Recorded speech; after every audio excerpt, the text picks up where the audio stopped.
नमस्कार दोस्तों, मैं राहुल आपके अपने चैनल एग्ज़ाम अलर्ट में ईवीएस का अगला टॉपिक लेके फिर से आपके सब सामने प्रस्तुत हूँ। तो ये ईवीएस का पार्ट थर्ड है और अभी तक हमने दो पार्ट ईवीएस में किए हुए हैं। ये थर्ड पार्ट है जिसका हेडिंग है जल, भोजन, स्वास्थ्य एवं स्वच्छता। तो जैसा कि हम लोग कुछ एग्जामिनेशन पॉइंट ऑफ व्यू से कुछ इम्पोर्टेंट पॉइंट्स की बात डिस्कस कर रहे हैं, तो हम उन्हीं पॉइंट्स को लेंगे जो प्रीवियस ईयर एग्ज़ाम्स में आए हुए हैं या जो इस ईयर के एग्जामिनेशन में आने की हाई प्रोबेबिलिटी है जिन पॉइंट्स की। तो मैंने यहाँ 22 इंपॉर्टेंट पॉइंट्स कलेक्ट किए हुए हैं इस टॉपिक के रिगार्डिंग, जिनमें से आपको 2-4 सवाल मिलेंगे, इतना कन्फर्म है एग्जामिनेशन पॉइंट ऑफ व्यू से। तो ये 22 पॉइंट्स आप बहुत ही अच्छे से तैयार कर लीजिए। तो और ईवीएस के दो पार्ट्स मैंने पहले भी आपको दिए हैं। अगर वो आपको पसंद आए हों तो आप ज़्यादा से ज़्यादा लोगों में उसको शेयर करिए, लाइक करिए और सब्सक्राइब करिए हमारे चैनल को, एग्ज़ाम अलर्ट को। और अपने अच्छे अच्छे से कमेंट्स डाल दीजिए कि आपको और क्या चाहिए इस टॉपिक पे और क्या हो सकता है। तो चलिए क्रैक करते हैं। तो पहला पॉइंट है कि पृथ्वी का 3/4 भाग जल से ढका हुआ है। 3/4 लगभग पृथ्वी का 71% भाग जो है जल से ढका है। तो अब जैसे हमने बात की 3/4 मतलब अप्रॉक्सीमेटली 75% होता है, लेकिन अप्रॉक्स 71% भाग जल से ढका हुआ है। तो इन 71% भाग को हम क्या कहते हैं? जलमंडल कहते हैं। जलमंडल, ठीक है। इसको क्या कहते हैं? हाइड्रोस्फीयर, जलमंडल। पृथ्वी पर जल जल चक्र के द्वारा प्राप्त होता है। अब देखिए, अगर हम बात करें ये जो 71% जल से ढका हुआ है, इसमें भी 71% का जो 97% है वो नॉन यूजफुल है, अनुपयोगी है, क्योंकि ये समुद्रों या महासागरों में हमें मिलता है। बर्फ के रूप में भी जो 2% है वो भी अनुपयोगी है, हमारे किसी काम का नहीं है। ग्लेशियर्स के रूप में वो ग्लेशियर के रूप में हमें हमारे पास में उपलब्ध है। जो केवल भूमिगत जल है या नदियां हैं या झीलें हैं जिनको हम लोग पीने के लिए उपयोग में ला सकते हैं, वो सिर्फ 71% का 1% भाग है और ये केवल पीने के लिए उपयोग में लाया जा सकता है। अगला पॉइंट है इटाई नामक रोग कैसे होता है। जल में अगर हम कैडमियम घुल जाए तो उससे इटाई नामक रोग होता है, और जल में अगर पारे की मात्रा एक लेवल से ज़्यादा हो जाती है तो मिनमाता रोग होने की संभावना होती है। अब जल के प्रदूषण में जैसे हमने कैडमियम लिया है और पारे को लिया है कि पारे से मिनमाता रोग हो जाता है, कैडमियम से आपका इटाई रोग हो जाता है, कैडमियम से आपका इटाई रोग हो जाता है, पारे से मिनमाता रोग होता है। तो उसी प्रकार से हम जल के प्रदूषण से होने वाले और रोगों की चर्चा कर लें कि जल के प्रदूषण से और कौन कौन से रोग हो सकते हैं। तो जल के प्रदूषण से और हमारे जो अन्य रोग हैं वो हैं हैजा, डायरिया और पीलिया, ठीक है। हैजा, डायरिया और पीलिया। अब अगला पॉइंट है कि जल की आर्द्रता, नमी को मापा जाता है किस इंस्ट्रूमेंट से, किस यंत्र से? तो यंत्र का नाम है, इंस्ट्रूमेंट का नाम है हाइग्रोमीटर। हाइग्रोमीटर से हम लोग जल की आर्द्रता या नमी को माप सकते हैं। इसके अलावा भी और भी बहुत सारे इंस्ट्रूमेंट्स होते हैं, जैसे वायु का दाब नापने के लिए हम लोग बैरोमीटर का यूज़ करते हैं। समुद्र की गहराई नापने के लिए हम लोग फेदोमीटर का यूज़ करते हैं। और भूकंप की तीव्रता को की माप करने के लिए हम लोग मर्केली स्केल का यूज़ करते हैं। अगला पॉइंट है कि जल में घुलनशील विटामिन कौन कौन से हैं। तो ये आपको पिछले वीडियो पार्ट में भी बताया गया है। विटामिन बी और विटामिन सी। विटामिन के, ई, डी, ए वसा में घुलनशील विटामिन है, जो वसा या कार्बनिक यौगिकों में घुलनशील विटामिन है। कीड़ा आपको एक मैंने शॉर्ट फॉर्म बताया था। अगला पॉइंट है कि जट्रोफा जो है वो बायोडीजल की फसल है। अब जट्रोफा के बारे में थोड़ी सी हम बात कर लें कि जट्रोफा है क्या चीज़। देखिए, यह भारत, अफ्रीका और उत्तरी अमेरिका और कैरेबियन जैसे ट्रॉपिकल क्षेत्रों में उत्पन्न होता है। या जट्रोफा जो होता है कि एक बड़ा पादप है जो झाड़ियों के रूप में अर्धशुष्क क्षेत्रों में उगता है।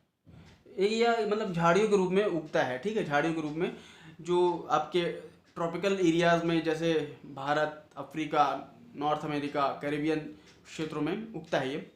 इस पादप से प्राप्त होने वाले बीजों से 25 से 30% तक तेल निकाला जा सकता है।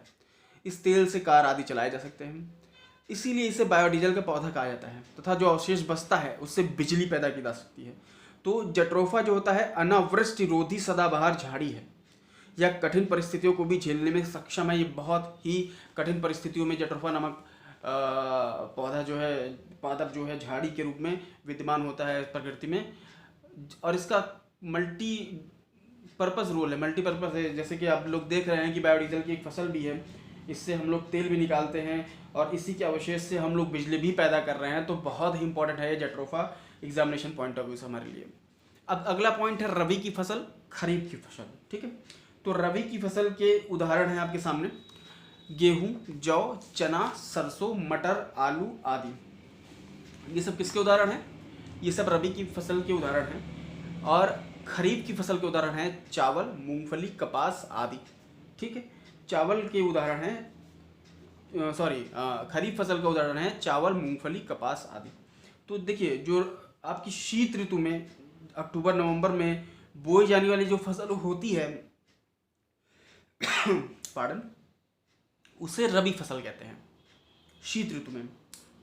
तो शीत ऋतु में ही ये गेहूं, जौ, चना, सरसों, मटर, आलू ये सब इत्यादि हम शीत ऋतु में बो देते हैं अक्टूबर नवंबर में। लेकिन जो जून जुलाई में बोई जाती है, जून जुलाई में जो बोई जाती है उसे हम क्या कहते हैं? खरीफ फसल। मतलब जब बारिश का मौसम होता है उस समय जो हम बोते हैं उसको हम क्या कहते हैं? खरीफ फसल। चावल, मूंगफली, कपास। ठीक है, इसी प्रकार से अगला पॉइंट है, 8वां पॉइंट है कि प्रोटीन के स्रोत क्या है। देखिए, प्रोटीन के बहुत सारे स्रोत हैं, उनमें मुख्यतः आपका सोयाबीन, चना एवं मक्का है। आदि भी कई सारे स्रोत हैं, मेनली आपका सोयाबीन, चना और मक्का है।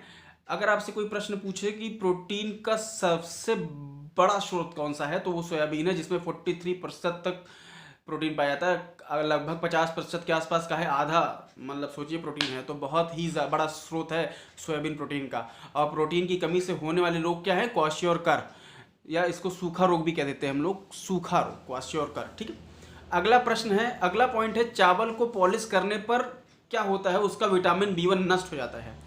विटामिन B1 उसका नष्ट हो जाता है। चावल की अगर बहुत ज़्यादा हम पॉलिशिंग करेंगे तो उसका विटामिन B1 नष्ट हो जाता है। और विटामिन B1 का जो रासायनिक नाम है उसको हम क्या कहते हैं? थायमिन।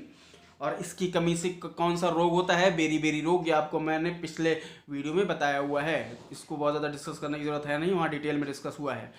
अगला पॉइंट है, ये पॉइंट मैंने आपको पिछले वीडियो में भी बताया हुआ है, विटामिन ए की कमी से रतौनी नामक रोग हो जाता है। और विटामिन ए की कमी से रतौनी नामक रोग हो जाता है। और विटामिन ए का जो मुख्य स्रोत है वो मछली के यकृत का तेल, गाजर, टमाटर, मक्खन आदि है। अगला 11वां पॉइंट है कि रक्त का थक्का बनने में सहायक है। देखिए, रक्त का थक्का, ये बहुत ही इंपॉर्टेंट क्वेश्चन है, इसमें से एक सवाल जरूर आएगा। जितने भी पॉइंट्स मैं रक्त के थक्के से आपको बता दे रहा हूँ। देखिए, रक्त का थक्का बनने में सहायक क्या होता है? विटामिन के। अब इसमें देखिए, सवाल घुमा घुमा के आपसे हर साल पूछे जाते हैं। पहला जैसे सवाल होता है कि किस विटामिन की कमी से घाव से रक्त का बहना बंद नहीं होता? इसका भी आंसर है विटामिन के। ठीक है, तो विटामिन अगर के की कमी हो जाए तो घाव से रक्त का बहना बंद नहीं होगा। इसी प्रश्न को घुमा के रक्त का थक्का बनने में सहायक कौन सा विटामिन है? विटामिन के। इसी प्रश्न को घुमा के किस विटामिन की कमी से रक्त का थक्का नहीं जमता? विटामिन के। तो ये प्रश्न कई दफ़ा घुमा घुमा के पूछा गया है। विटामिन के की कमी से रक्त का थक्का, अगर विटामिन के की कमी हो गई तो ब्लड क्लॉटिंग नहीं होगी। अगर आपके कट लग गया, घाव वगैरह लग गया तो ब्लड क्लॉटिंग, रक्त का थक्का नहीं जमेगा।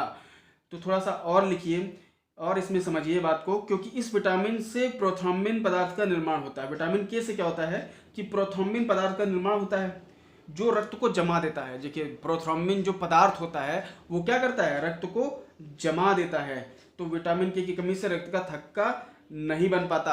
देखिए, प्रोथ्रोम्बिन, जो विटामिन के में जो प्रोथ्रोम्बिन होता है वो क्या करता है? रक्त को जमा देता है। तो विटामिन के की कमी हो गई तो प्रोथ्रोम्बिन की कमी हो गई, प्रोथ्रोम्बिन की कमी हो गई तो आपका रक्त जम नहीं पाएगा। ठीक है, और अब दूसरी एक पॉइंट और लिखिए कि विटामिन के का जो रासायनिक नाम होता है उसको कहते हैं नैप्थोक्विनोन। नैप्थोक्विनोन। देखिए, अब अगला पॉइंट है 12वां, शहद का मुख्य घटक क्या है? फ्रक्टोज। शहद का मुख्य घटक है फ्रक्टोज। अगला पॉइंट लिखिए, 13वां पॉइंट है, प्रोटीन बनाने के लिए 20 अमीनो अम्ल आवश्यक होते हैं। प्रोटीन को बनाने के लिए 20 अमीनो अम्ल आवश्यक होते हैं। ठीक है, कितने अमीनो अम्ल आवश्यक होते हैं? 20। देखिए, प्रोटीन क्या होता है? उच्च अणुभार के नाइट्रोजन युक्त जटिल कार्बनिक यौगिक हैं। ठीक है, उच्च अणुभार के नाइट्रोजन युक्त जटिल कार्बनिक यौगिक हैं जो सभी जंतु तथा पादप कोशिका के प्रोटोप्लाज्म में पाए जाते हैं। 20 अमीनो अम्ल प्रायः सभी प्रोटीनों में पाए जाते हैं। 20 अमीनो अम्ल प्रायः सभी प्रोटीनों में पाए जाते हैं। एमिनो एसिटिक अम्ल सबसे सरल अमीनो अम्ल है। एमिनो एसिटिक अम्ल सबसे सरल अमीनो अम्ल है। अब अगला पॉइंट लिखिए, विडाल टेस्ट का प्रयोग किसके लिए किया जाता है? विडाल टेस्ट का प्रयोग किया जाता है टाइफाइड को जांचने में। विडाल टेस्ट का प्रयोग किया जाता है टाइफाइड को जांचने में। अगला पॉइंट लिखिए 15वां, मनुष्य के शरीर के लिए ऊर्जा का प्रमुख स्रोत है कार्बोहाइड्रेट। मनुष्य के शरीर के लिए ऊर्जा का प्रमुख स्रोत है कार्बोहाइड्रेट। कार्बोहाइड्रेट के स्रोत क्या क्या हैं? चावल, आलू, गेहूं, मौसमी फल, गन्ना, शकरकंद आदि। मनुष्य के शरीर के लिए ऊर्जा का प्रमुख स्रोत है कार्बोहाइड्रेट, और कार्बोहाइड्रेट के स्रोत हैं चावल, आलू, गेहूं, मौसमी फल, गन्ना, शकरकंद आदि। 16 पॉइंट लिखिए, आयोडीन की कमी से कौन सा रोग होता है? घेंघा रोग। आयोडीन की कमी से कौन सा रोग होता है? घेंघा रोग। इस रोग में क्या होता है कि थायराइड की ग्रंथि फूलकर मोटी हो जाती है। इस रोग में थायराइड की ग्रंथि फूलकर मोटी हो जाती है। अगला पॉइंट है कि एलिसा जांच। एलिसा जांच का प्रयोग किस चीज़ को जांचने में किया जाता है? एलिसा जांच का प्रयोग एड्स को जांचने में किया जाता है।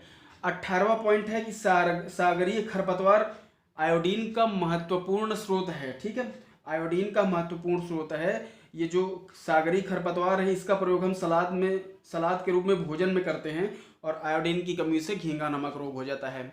19वां पॉइंट है कि इंसुलिन की कमी से कौन सा रोग होता है? इंसुलिन की कमी से मधुमेह नामक रोग हो जाता है।